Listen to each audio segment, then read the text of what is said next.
নমস্কার বন্ধুরা, কালী পুজোর দিন সকালবেলা মায়ের ডাকে চলে গেলাম মাকে দর্শন করার জন্য। এখানে সপরিবারে চলে গেছি। আর কোথায় গেছি, আমাদের এখানেই কাছেপিঠের মধ্যে বঞ্চিতে অবস্থিত বারুল বলে একটি জায়গা আছে। সেখানে দক্ষিণেশ্বরের মন্দিরের অনুকরণে তৈরি হয়েছে এই বারুলের মন্দিরটি।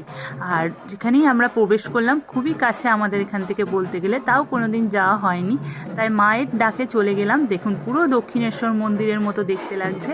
ওখানে গিয়ে প্রবেশ করলাম, আর আমাদের সাথে আরও সবাই ছিল। আর মামামও খুব সুন্দর আনন্দ পাচ্ছে, যেহেতু ওখানে ঢাক বাজছে, পুজো হচ্ছিল।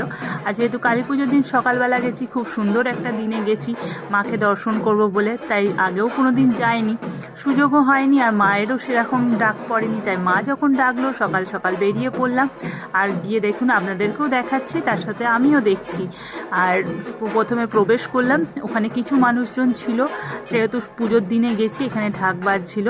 আর এখানে গিয়েই প্রথমেই আগে মাকে দর্শন করলাম। এটা হলো এখানকার বারুলের মা ভবতারিণী। আর মাকে দেখে, মা কালীকে দেখে কি বলবো, সে মুগ্ধ হয়ে গেলাম।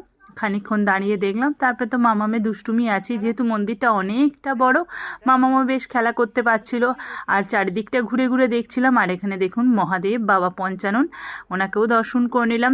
চারিদিকটা খুবই সুন্দর পরিবেশ, মানে শান্ত পরিবেশ, আর এত সুন্দরভাবে চারিদিকটা দেখতে লাগছিল।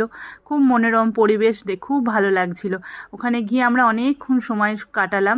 তারপরে মায়ের কাছে গিয়ে নিজের মনোকামনা জানালাম। আর মাকে কি বলবো, মায়ের অপরূপ দৃশ্য, সে মুখ মানে তাকিয়ে থাকলে যেন চোখ মুখ জুড়িয়ে যাবে, এমনই সুন্দর দেখতে লাগছিল।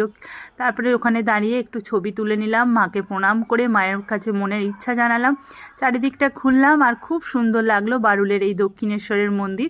আপনারা যারা কাছে পিঠে আছেন বা দূরে আছেন, যারা এখনও দেখেননি, ছটপট করে দেখে চলে আসুন।